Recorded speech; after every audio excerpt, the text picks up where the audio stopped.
Plenty of highlights in the Motostar Monster Energy Championship. Great start by Joe Irving on that extremely rapid KTM, but he makes an early mistake and gets shunted back into the pack. And at the front, the pole setter Andy Reid on the Ryan Saxelby Honda.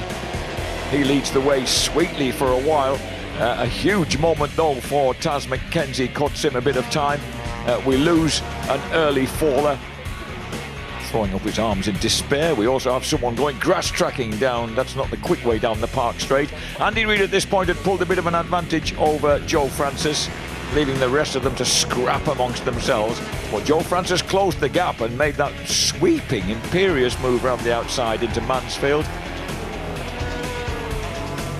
Meanwhile, a massive moment for the second time for Taz McKenzie, and already that fairing is beginning to look a bit suspiciously loose. I think somebody actually flew off it when he had that moment, and that was probably the fastening that was holding it on.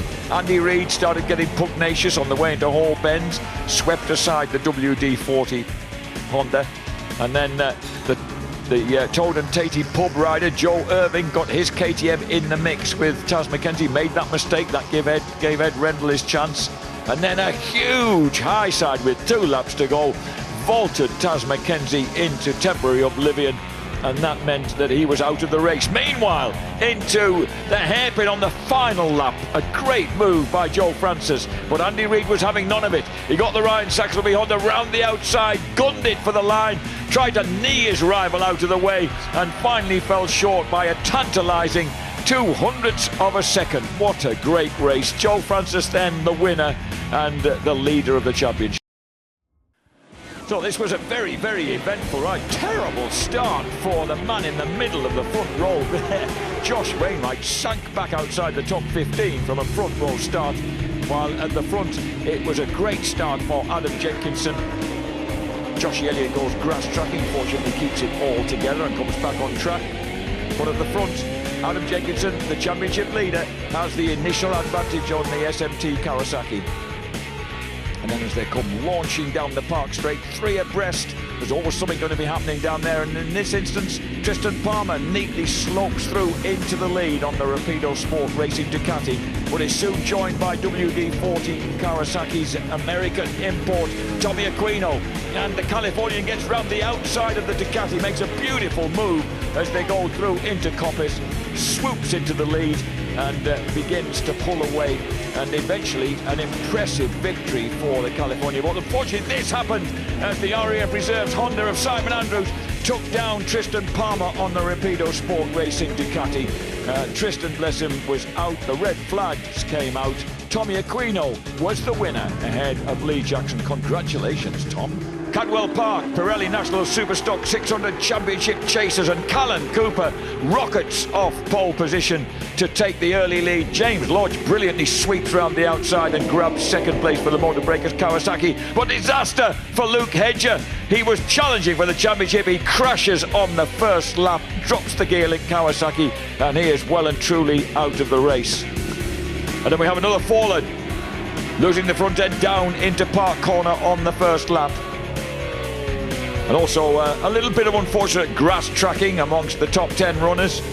Fortunately, everybody's safely around and rejoining the track. Callan Cooper well out in the lead, but Joe Collier challenging for second place, crashes the Haribo Star Mix Triumph again at Charlie's, and that well and truly takes the pressure off Callan Cooper. And another faller, and that is through Hall Bends. Callan Cooper, meantime, dominating the race, fully 6 seconds ahead of the second place man, and he comes across the line comfortably in front on the CF Motorsport Yamaha. Great race for second place. James Lodge fends off Nick Anderson ahead of Jordan Simpkin and Grant Whitaker. This is how the race unfolded. A little sluggish start there for the man on pole position. Great start for the man from the second row, Alex Alicia of Spain. He swoops through to grab the initial advantage from Chrissy Rouse on the pale blue Stratton Racing bike. The Charlie King's yellow pressure Integrity Racing Triumph in third place. As they spread out coming out of Charlie's and head down the laughingly named Park Straight. Here we go. 33 riders on the starting grid, and at the front, Alicia making initially a bit of ground. Then that move, driving down into the gooseneck. Great move by Chrissy Rouse, forces the gap that he needed to take the lead from the Spaniard, who starts to come under pressure from Suffolk's very own Charlie King. We have a fall as Dan Elliott gets forced out really by Tom Oliver and Jesse James Jones, left with absolutely nowhere to go. The former second place finisher goes out. Chrissy Rouse though is really in control of this race, looking very, very comfortable as he just pops down through the dappled sunshine, through to Barn, via the hairpin and more bends, and swoops out onto the start and finish straight. Great ride by the Geordie boy. He takes victory. Charlie King in second place. Alicia just hangs on to third ahead of Freddie Pett and South Africa's Philip Atkinson.